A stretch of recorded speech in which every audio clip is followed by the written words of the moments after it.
സുന്ദരി സുന്ദരി എന്റെ പൊന്നെ എന്നു കേട്ടാൽ സുന്ദരി സുന്ദരൻ എന്റെ മാത്രം സുന്ദരൻ ഏതു പെണ്ണും വീണു പോകും നല്ല പാട്ടിൻ വല്ലഭൻ ഈ നല്ല രാത്രി വെറുതെ കളയുന്നതെന്തിനിയും ചൂടാത്ത പൂവ് പോലെ ഞാൻ കൂടെയില്ലേ നിനക്കായി ഞാൻ എനിക്കായി നീ പിരിയുകയിനി ഒരു നിമിഷം ചെവിക്കലടിച്ച് ഞാൻ പൊട്ടിക്കും. മര്യാദയ്ക്ക് ഞാൻ ആദ്യമേ പറഞ്ഞാണ് ടച്ചിങ് പറ്റൂല. അയ്യതെന്തൊരു പെണ്ണിത്. അതൊന്ന് വീട്ടിൽ പോയി വിളിച്ചാ മതി. എന്നാ നീ എന്റെ വീട്ടിലോട്ട് വാ. എടോ അല്ല ഇതൊക്കെ ഒരു ആക്ടിങ് അല്ലേ? നീ ഒരു ഷോർട്ട് ഫിലിം ആർട്ടിസ്റ്റ് അല്ലേ? അതിനിത് ഷോർട്ട് ഫിലിം അല്ലല്ലോ. ഞാൻ നിന്റെ പുതിയ കാമുകിയെന്നും പറഞ്ഞ് നിന്റെ ബ്രേക്കപ്പ് ആയി പോയി എക്സിന്റെ മുമ്പില് ആക്ട് ചെയ്യാൻ വിളിച്ചോണ്ട് വന്നേക്കൊല്ലേ. വെറുതെ ഒന്നല്ലല്ലോ, 5000 അങ്ങ് തരൂലേ? തരണം. തന്നില്ലെങ്കിൽ ഞാൻ ഒരെണ്ണം അങ്ങ് തരും. എന്തിന്? ഞാൻ പറഞ്ഞ പൈസ തരും. എന്റെ ബ്രേക്കപ്പ് ആയി എക്സ് ആണ് സത്യം. ഓഹോ, അപ്പൊ ഇപ്പോഴും നിനക്ക് അവളോട് സ്നേഹമുണ്ട്? അയ്യേ, എനിക്ക് അവളോട് സ്നേഹമൊന്നുമില്ല.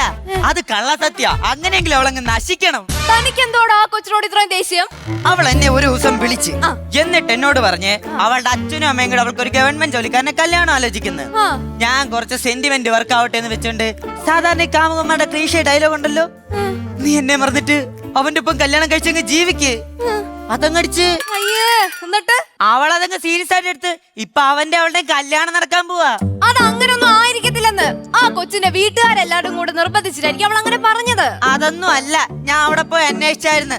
അവൾ എന്നെ പ്രേമിച്ചോണ്ടിരുന്ന അതേ സമയത്ത് അവനെയും പ്രേമിക്കുന്നുണ്ടായിരുന്നു. ഓ, ബെഞ്ചിങ്. ബെഞ്ചിങ്ങോ? ഒരേ സമയം രണ്ടുപേരെ പ്രേമിക്കുന്ന ബെഞ്ചിങ്. ഓ, അപ്പൊ ഞാൻ ഇത്രയും നാൾ ഒരു ഫർണിച്ചർ കടയായിരുന്നു കൊണ്ടു നടന്നത്. ശരി, അവൾ ഇപ്പൊ ഇങ്ങ് വരും. അവള് വന്നു കഴിയുമ്പോ നമ്മളെ രണ്ടുപേരും കൂടി കാമുകന്മാരെ അഭിനയിച്ച് അവൾക്ക് വലിയൊരു ഷോ കൊടുക്കണം. പക്ഷെ അവൾ എന്തിനാണ് ഇങ്ങോട്ട് വരുന്നതെന്ന് എനിക്കറിയണം. അത് ഞാൻ ഈ പ്രേമിച്ചോണ്ടിരുന്ന സമയത്ത് അവൾക്ക് കുറച്ച് സാധനങ്ങളൊക്കെ വാങ്ങിച്ചു കൊടുത്തായിരുന്നു. അത് ഞാൻ തിരിച്ചു ചോദിച്ചിട്ടുണ്ട്. നീ എന്തോന്നൊക്കെ സാധനങ്ങൾ വാങ്ങിച്ചു കൊടുത്ത്? എന്റെ അച്ഛനും അമ്മയും പോയിട്ട് ബാക്കി എല്ലാ സാധനവും ഞാൻ കൊടുത്ത്. അതും കൂടെ എടുത്തങ്ങ് കൊടുക്കാറുന്നില്ലേ? പിന്നെ അവർക്ക് സ്വന്തമായിട്ട് അച്ഛനും അമ്മയും ഉണ്ട്. ഇല്ലായിരുന്നെങ്കിൽ അവൾ അതും കൂടി ചോദിച്ചു വാങ്ങിച്ചോണ്ട് പോയേനെ. അതൊക്കെ പോട്ട്. ഞാൻ നിന്റെ കാമുകിയാന്നൊക്കെ പറഞ്ഞ ആ കൊച്ചു വിശ്വസിക്കോ? വിശ്വസിപ്പിക്കണം. അതിനാ ഞാൻ നിനക്ക് 5000 കൂടെ ചൊള പോലെ എന്നെ തരാന്ന് പറഞ്ഞേ. ആക്ടിങ്ങിലൊക്കെ ഞാൻ കയറി പിടിച്ചോളാം. എന്റെ മറ്റേ കട്ടപ്പനയിലെ കാന്താരി ഷോർട്ട് ഫിലിം കണ്ടിട്ടുണ്ടോ? കട്ടപ്പനയിലെ കാന്താരി? ഇല്ല. വെറുതെ അല്ല നിന്നെ അവള് തേച്ചിട്ട് പോയത്. എടാ, ലോക വിവരം ഉണ്ടാവണം. കട്ടപ്പനയിലെ കാന്താരിയിലെ മെയിൻ ഞാനാ. ഏത് കാന്താരി മുളകോ? അല്ല, പച്ചമുളക്. അതിന്റെ കമന്റ് ബോക്സ് കൊടുത്ത് നോക്കണം, മുഴുവനും ഞാനാ. അത് വേറെ ആരും കമന്റ് എടുത്തോണ്ട് നീ തന്നെ എല്ലാം അങ്ങ് എടുത്തിട്ടാ? അങ്ങനല്ലെന്ന്. കമന്റ് ബോക്സ് മൊത്തം എന്നെ പറ്റിയുള്ള അഭിപ്രായങ്ങളാ. അതെന്തേലും ആവട്ടെ, അവൾ ഇപ്പൊ ഇങ്ങ് വരും. അവള് വന്നു കഴിയുമ്പോ നല്ല ലൈഫിൽ വേണം നമ്മൾ ആക്ട് ചെയ്യാൻ. നീ എന്നെ അഭിനയം പഠിപ്പിക്കല്ലേ. ആദ്യം അവൾ ഇങ്ങ് വരട്ടെ കേട്ടാ, ഞാൻ കാണിച്ചേരാ എന്റെ അഭിനയം. കണ്ടാ മതി. ഇതെന്തുവാ? എന്റെ ബ്രേക്കപ്പ് ആയി എക്സിന്റെ അതേ മണം. അതെങ്ങനെ മനസ്സിലാവുന്നേ? നല്ല തേച്ച തുണിയുടെ മണം അത്. അവള് വല്ലാത്തൊരു തേപ്പുകാരിയാ.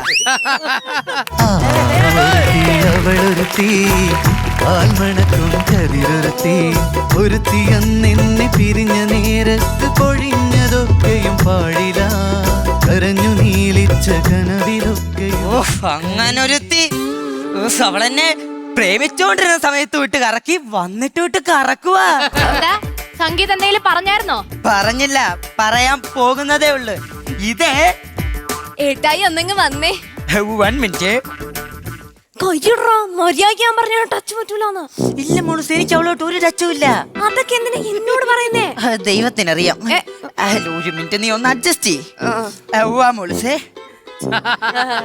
മിസ് തേപ്പുകാരി, എടേ നീ എന്നെ അങ്ങ് ബ്രേക്കപ്പ് ചെയ്തിട്ട് പോയി കഴിഞ്ഞാ ആ വിഷമത്തിൽ ഞാൻ ഈ കടജോരത്തോടി പാടി ചങ്ക് പൊട്ടി ചാവൂന്ന് വിചാരിച്ചോ? എന്നാ നിനക്കതങ്ങ് തെറ്റി. ഈ നിൽക്കുന്ന ആരാന്ന് മനസ്സിലായോ? ഇത് നിന്റെ ചേച്ചിയല്ലേ? ചേച്ചിയാ? ഹലോ ഏട്ടാ. ഏട്ടാ, ഞാനിവിടെ സേഫ് ആയിട്ട് എത്തി. ശരി, 5000 കിട്ടുമെന്നും പറഞ്ഞ് ഇത്രയും പുട്ടി അടിച്ച് കുട്ടിയുടെ ഫിഗർ കളഞ്ഞു നിൽക്കണ്ടായിരുന്നു. ഫിഗറിലോ നീ കൊണ്ടുപോയി കളഞ്ഞ്, ഡയലോഗിലെങ്കിലും നീ പിടിക്കണം. ചെല്ല്. അയ്യോ, അതെ, അദ്ദേഹത്തെ പ്രണയിക്കുന്ന പെൺകുട്ടിയാണ് ഞാൻ.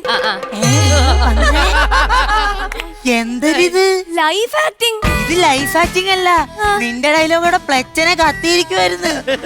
അദ്ദേഹം പ്രണയം, അതൊന്നും നമുക്ക് വേണ്ട. വേണ്ട. നമ്മൾ തമ്മിൽ കല്യാണം കഴിക്കാൻ പോകും. അത് മാത്രം നീ അവിടെ പറഞ്ഞ് മനസ്സിലാക്കിയാ മതി. അതെ ആ പുള്ളി വേളി കഴിക്കാൻ പോകുന്ന പെണ്ണാണ് ഞാൻ. ശരീന്ന് ഇങ്ങ് വന്നേ. നീ എന്തെല്ലാം അഭിനയിച്ചെന്ന് പറഞ്ഞ്? കട്ടപ്പനയിലെ കാന്താരി. ആ കാന്താരി മുളക് കുറച്ച് കണ്ണി തേച്ചേരും ഞാൻ. നിനക്ക് എന്തുവായിരുന്നു അതിൽ വേഷം? Main actress. ആ ഇന്ന് തൊട്ട് നീ സൈഡ് ആക്ട്രസ്. സൈഡിൽ പോ. അശ്വതി ഏട്ടാ എന്താ മുളുസേ? ഏട്ടാ ഞാൻ വിളിക്കാമേ. അവിടുത്തെ ഏട്ടനായിരുന്നു. ബെഞ്ചിങ്ങാ. അവള് പോണടത്തെല്ലാം ബെഞ്ചും കൊണ്ടങ്ങ് നടക്കുവാ. കാണാൻ നിന്റെ പുതിയ ലവർ. അതെല്ലോ. ഓഹോ, അപ്പൊ ഞാൻ റിട്ടേൺ അടിച്ച ഈ പ്രൊഡക്റ്റ് റീസെയിലെടുത്ത നീയാണല്ലേ? നിർത്തടി. നിന്റെ ആരായിരുന്നു? ഗവൺമെന്റ് ഉദ്യോഗസ്ഥൻ. ആ. അവൻ എന്ത് പറയുന്നു? എന്തു പറയാൻ, രാവിലെ എഴുന്നേറ്റാ ഗുഡ് മോർണിംഗ് പറയും, വൈകിട്ട് ഗുഡ് നൈറ്റും പറയും. അത്രേ ഉള്ളൂ. ഞാനായിരുന്നപ്പോ ഓരോരോ കഥകൾ പറഞ്ഞ് എന്നെ വെളുപ്പിനെ വരെ ഉറക്കിയിട്ടില്ല. കഥയാ? ആമയമ്മല്ലേ ഓട്ട മത്സരത്തിന്റെ കഥ. ശരി, എന്നിട്ട് നിനക്ക് എന്നെ വേണ്ടല്ലേ? എനിക്ക് നിന്നെ വേണ്ട. പക്ഷേ നിന്നെക്കാൾ എന്തുകൊണ്ട് യോഗ്യതയുള്ള ഒരുത്തിയാടി ദൈവം എനിക്ക് കൊണ്ടുവന്ന് തന്നേ. അതെ അതെ. നല്ലോണം അങ്ങ് തന്ന്. എനിക്ക് നിന്നോട് സംസാരിക്കാൻ താല്പര്യമില്ല. എനിക്ക് ആ കുട്ടീനോട് സംസാരിച്ചാ മതി. അതൊന്നും വേണ്ട. ഞാൻ അവളെ സംസാരിച്ച് തന്നെ സെറ്റാക്കിയത്. അവക്ക് പറയാനുള്ളതെന്ന് വെച്ചാൽ കേക്കട്ടെന്ന്. എന്നാ നീ പോയി കേട്ടോ. പക്ഷെ നീ ഒന്നും തിരിച്ചു പറയരുത്. എന്താ? നിന്റെ ആക്ടിങ്ങിന്റെ കപ്പാസിറ്റി ഞാൻ നേരത്തെ ഒന്ന് കണ്ടതാണേ. ഇതിനുള്ള മറുപടി ഞാൻ ആക്ട് ചെയ്ത് വന്നിട്ട് തരാം. ഇങ്ങോട്ടേക്കൊന്ന് ശ്രദ്ധിക്കൂ മോളെ. നിന്നോട് ഞാൻ സ്നേഹം ഉള്ളോണ്ട് പറയാ, നിനക്ക് ഇത്തിരിയെങ്കിലും വിവരം ഉണ്ടെങ്കിൽ ഈ മണ്ടന്റെ പുറകിന് നീ ഇങ്ങനെ നടക്കരുത്. ഇദ്ദേഹത്തിന്റെ വില നിങ്ങൾക്ക് അറിയില്ല ഹേ. നിൽക്കുന്ന ഇദ്ദേഹത്തിന്റെ വില നിങ്ങൾക്ക് അറിയില്ല ഹേ. അത് ഇവളൊരു രാജകുടുംബത്തിലെ കുട്ടിയാ. വന്നാണ് നീ കാമുകി എന്ന് പറഞ്ഞാണോ 5000-ന് ഒതുക്കിയത്? രാജകുമാരി അഭിനയിക്കണമെങ്കിൽ 10,000 രൂപയാകും. ആയിരത്തിന്റെ കണി ഞാൻ തിരിച്ചു കളയും. അവിടെ നീ 200 ആക്ട് പോലും കാണിക്കണില്ല. നിന്നെ വിളിച്ചോണ്ട് വന്നിട്ട് ഞാൻ ഇവിടെ ഒറ്റക്കിടന്നാ പെർഫോം ചെയ്യുന്നേ. പക്ഷെ ഇവളെ ഞാൻ എവിടെയോ കണ്ടിട്ടുണ്ടല്ലോ. റിയലി? കട്ടപ്പനയിലെ കാന്താരി. കലിപ്പന്റെ കാന്താരി. കലിപ്പന്റെ കാന്താരിയാ? ആ ഈ കലിപ്പന്റെ ഈ കാന്താരി. അയ്യോ, എന്നാ കാന്താരിയോട് ഞാനൊരു കാര്യം പറയട്ടെ. നിന്റെ കലിപ്പനെ നീ വിശ്വസിക്കരുത്. പറഞ്ഞ വാക്ക് പാലിക്കാത്തവനാണ്. 5000 രൂപ തരൂടെ? തരും. അവളാണ് സത്യം. നിന്നെ ഒരാളെ പ്രേമിച്ചതിന്റെ പേരില് എനിക്ക് നഷ്ടപ്പെട്ട എന്റെ വർഷങ്ങളാണ്. എനിക്ക് എന്റെ ലക്ഷ്യങ്ങൾ. നീ ശരിയല്ല, നിന്റെ വീട്ടുകാർ ശരിയല്ല, പിന്നെ നിന്റെ അച്ഛൻ അങ്ങനെ ഒരു സെൽഫിഷാ. അതേടി, എന്റെ അച്ഛൻ എന്നെ മീമിച്ച് തന്നെ വളർത്തിയത്. ആരോട് പറയാൻ? എന്നോട് പറയുക ഹേ. നല്ല അഭിനയം. കേട്ടോടാ, എന്റെ നല്ല അഭിനയോന്ന്. നീ നിന്റെ കാമുകി എന്ന് പറഞ്ഞ് അഭിനയിക്കാൻ വിളിച്ചോണ്ട് വന്നിട്ട് നിനക്ക് എന്റെ അഭിനയത്തിന് അംഗീകരിക്കാൻ പറ്റൂല. പക്ഷെ അവളത് അംഗീകരിച്ചു. ഓഹോ, അപ്പൊ ഇത് അഭിനയമായിരുന്നല്ലേ? അയ്യോ കേട്ടോ, അതുപോലെ അവക്ക് മനസ്സിലായില്ല. അത്രയ്ക്ക് ലൈവ് കയറ്റിയല്ലേ ഞാൻ കളിച്ച. എട്രാ എന്റെ 5000? ആടി, ഇത്രയും കൊണ്ടേ പൊളിച്ചു വെച്ചാൽ നിനക്ക് ഞാൻ ഇനി 5000 തരാം. 50,000 അടുത്തൊക്കെ തരും ഞാൻ. അപ്പൊ നീ എനിക്ക് പൈസ തരത്തില്ലല്ലേ? അതെ, നിങ്ങൾ തമ്മിലുള്ള കണക്കൊക്കെ പിന്നെ തീർത്താ മതി. അങ്ങോട്ട് മാറിയില്ലടി. അത് ഞങ്ങൾ തമ്മിലുള്ള കണക്കൊന്ന് തീർക്കട്ടെ. അയ്യടിയെ, നമ്മളമ്മ എന്ത് കണക്ക്? അയ്യോ, ഒരു കണക്കൂല്ലല്ലോ. അങ്ങോട്ട് മാറുന്നില്ലേ? നമ്മൾ തമ്മിൽ പ്രേമിച്ച സമയത്ത് നീ എനിക്ക് മേടിച്ചു തന്ന സാധനങ്ങള്. ഓക്കെ. ഇനി ഞാൻ നിനക്ക് അങ്ങോട്ട് തന്ന സാധനങ്ങളെല്ലാം എന്താ? നീ എനിക്ക് എന്തിനു? അയ്യോ, ഒന്നും തന്നില്ലല്ലോ. ആഹാ, തന്നിട്ട്. നീ ആദ്യം ഇങ്ങോട്ട് മാറിയില്ലടി. നിനക്കുള്ളതൊക്കെ പിന്നെ തന്നോളൂ. ആദ്യം നീ എന്റെ 5000 ഇടറാ. ഷർട്ടിന്ന് കണ്ടോടി എന്റെ അച്ചൂട്ടിക്ക് എന്നോടുള്ള സ്നേഹം. സ്നേഹം കൊണ്ടൊന്നും അല്ല. ഈ ഷർട്ട് ഞാൻ മേടിച്ചു കൊടുത്താ. ഇവിടെ വെച്ചാ? നീ ഇപ്പൊ ഇവിടെ ചൂരിയില്ലെങ്കിൽ നാട്ടുകാരുടെ മുമ്പ് വെച്ച് ഞാൻ വലിച്ചു ചൂരും. വേണ്ട വേണ്ട വേണ്ട. അവളുടെ ഷർട്ട് നിനക്ക് ഞാൻ ഷർട്ടല്ലേ കൊണ്ടോ നിന്റെ ഷർട്ട്. നിനക്കിനി എന്തോ വേണ്ടേ? എനിക്ക് നിന്റെ 5000 ഒന്നും വേണ്ട. അതിനുള്ളത് ഞാൻ ഇതിന്ന് എടുത്തോളാം. പ്രേമിക്കുന്നവരോടൊക്കെ എനിക്കൊന്നേ പറയാനുള്ളൂ. സൂക്ഷിച്ചും കണ്ടുമൊക്കെ പ്രേമിച്ചില്ലെങ്കിൽ പൈസ മാത്രമല്ല, ഇതുപോലെ മാനവും പോവും. അയ്യോ, മക്കള് ക്ലൈമാക്സ് അടിച്ച് നിർത്തിയേക്കണായിരുന്നാ? പിന്നെ ക്ലൈമാക്സ് അടിച്ച് നിർത്തണ്ടേ? പക്ഷെ നീ ഇട്ടേക്കുന്ന പാന്റ് ഞാൻ മേടിച്ച ഉരുത്തടാ. പാൻറ് ഉരി തന്ന സ്കിറ്റിന്റെ ക്ലൈമാക്സ് അല്ലേ എന്റെ ക്ലൈമാക്സ് ആകും. അശ്വതി,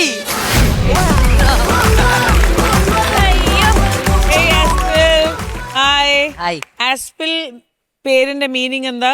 മീനിങ് ഗൂഗിളിൽ നോക്കുമ്പോ ഒരു ജർമ്മൻ കമ്പനിയാ. മീനിങ് ഇല്ലേ? അതിന്റെ ഒരു അർത്ഥമൊന്നുമില്ലേ? അങ്ങനെ പ്രത്യേകിച്ച് അർത്ഥമൊന്നുമില്ല. ഇത് ആരാ ഇട്ടത്? വീട്ടുകാര്. ഈ പേരിടാനുള്ള ചേതോ വികാരം എന്തായിരുന്നു വീട്ടുകാർക്ക്? അമ്മ ഗുളിക കഴിക്കുന്നുണ്ടായിരുന്നു, ആസ്പിരിൻ. അതായിരിക്കാം. എന്താ ഫുൾ പേര് ആസ്പിൽ HD ആസ്പിൽ. ഓ HD ദൃശ്യമികവോടെ അച്ഛന്റെ അമ്മയുടെ പേര് ചേർത്തല്ലേ ഇട്ടേക്കുന്ന ആസ്പിളിന്? അങ്ങനെ ആവാം. അതെങ്ങനെ ചോദിച്ചിട്ടില്ലേ? ഏ? അച്ഛന്റെ പേരെന്താ? അച്ഛന്റെ പേര് പത്മകുമാർ. അമ്മയുടെ പേര്? ആശ. കണ്ടോ? അത് ആസ്പാന്നിടണം. അപ്പൊ ആസ്പാന്നിടണം. അല്ല ആസ്പ. അതുകൊണ്ട് അതിന്റെ കൂട്ടത്തിൽ അമ്മ കഴിക്കുന്ന ഈ ജർമ്മ- മരുന്ന് മീഡിയയിൽ വരും എന്നറിയാവുന്നതുകൊണ്ട് HD അങ്ങനെ എല്ലാം കൊണ്ട് ചേർന്ന് ഒരു പേര്. HD ആസ്പിൽ. ആ. അങ്ങനെയാണെങ്കിൽ ആസ്പിൽ HD ദൃശ്യമികവോടെ എന്ന് അത് പറഞ്ഞു. നമുക്ക് അപ്പൊ ഈ ജർമ്മൻ കമ്പനി എന്താടാ അത്? അത് ഞാൻ ഒരു പ്രാവശ്യം ഇതുപോലെ ഗൂഗിളിൽ സെർച്ച് ചെയ്ത് നോക്കി, ആൾക്കാർ ചോദിക്കുന്നുണ്ട്. അപ്പൊ ജർമ്മൻ കമ്പനിയാണോ? ആ ഒരു കപ്പ് വിൽക്കുന്ന കമ്പനി. അപ്പൊ ഭാവിയിലൊരു നല്ല കപ്പ്. അതെ അതെ അതെ. അതെ. ഏത് ക്ലാസ്സിലാ? ഞാൻ +1 എവിടെ മോനെ വീട്? കോട്ടയം. അല്ല അനിയന്മാരോ അങ്ങനെ ആരെങ്കിലും ഉണ്ടോ? ചേട്ടനുണ്ട്. ചേട്ടന്റെ പേരെന്തത്? ആസ്പിൻ. ഉയ്യോ. ഓ KD ആസ്പിൻ. അന്ന് KD ആസ്പിൽ. KD ആസ്പിൽ, HD ആസ്പിൽ. അല്ല ഒരു മിനിറ്റ് ഒരു കൺഫ്യൂഷൻ. ഈ KD എന്ന് പറഞ്ഞ അത് ഈ മീൻസ് അമ്പലത്തിൽ കൊണ്ടൊരു പേട്ട കൃഷ്ണദാസ്, എനിക്ക് വരുമ്പോ ഹനുമൽ ദാസ്, അങ്ങനെ രണ്ട് പേര്. ഹനുമാൻ ദാസ്. ഹനുമൽ ദാസ്. ഹനുമൽ ദാസ്. അതാരാ പേര്? അതും ഈ അച്ഛനും അമ്മയുടെ പരിപാടി. ഈ അച്ഛനമ്മയ്ക്ക് ഇതിന്റെ എടാ, അടുത്ത ഷെഡ്യൂൾ ഒരു അച്ഛനമ്മയും കൊണ്ടുവന്നെ കുറെ കാര്യം ഇതിന്റെ ഫസ്റ്റ് ടൈം ആയിരുന്നില്ലേ? ആ. നന്നായിരുന്നു. അടിപൊളി. അടിപൊളി. എങ്ങനെയാണ് വന്ന ഇതിലേക്ക്? ഇതിലേക്ക് ഇൻട്രസ്റ്റ് ഉണ്ടായിരുന്നു ഇത് കാണുമ്പോ ഒക്കെ. എന്നിട്ട് ഓഡിഷൻ വന്ന് സെലക്ട് ആയി. അടിപൊളി അടിപൊളി. സത്യം പറഞ്ഞാല് ആദ്യമായിട്ട് ഒരു വേദിയിൽ വന്ന് റൊമാൻറ്റിക് ചെയ്യുക, അത് ഭയങ്കര കൺവിൻസിംഗ്ലി അല്ലേ? ഏതോ ഒരു 5-10 പ്രാവശ്യം ചെയ്ത പോലെ അത് സൂപ്പർ ആയിരുന്നു കേട്ടോ. അത് നന്നായി ചെയ്തിട്ടുണ്ടായിരുന്നു. അതുപോലെ വേദനെ കഴിഞ്ഞ ഇതിലൊക്കെ നൈറ്റ് ഒക്കെ ഇട്ട് കണ്ടിട്ടേ പെട്ടെന്ന് സാരിയിൽ ഈ ഒരു ഗെറ്റപ്പിൽ വന്നപ്പം ശരിക്കും സീരിയലിലെ വില്ലത്തി ക്യാരക്ടേഴ്സ് ചെയ്യുന്ന നായികമാരുടെ ആ ഒരു ലുക്ക് ഉണ്ട്. വേദയുടെ ആദ്യത്തെ സ്കിറ്റ് ഇപ്പോഴും എന്റെ മനസ്സിൽ, ഒരു ഓട്ടോയില് നിതയും വേദയും കൂടെ ഇപ്പോഴും എനിക്ക് ആ സ്കിറ്റ് ഓർമ്മയുണ്ട്. അപ്പൊ ഗൈസ് നമുക്ക് ഇനി ബാറ്ററി നോക്കണ്ടേ? നോക്കണം. Okay, so let's look at the battery.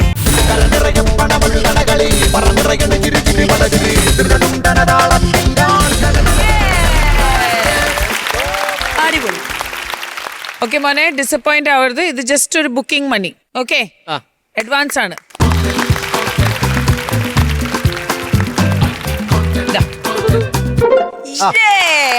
അടിപൊളി. ആ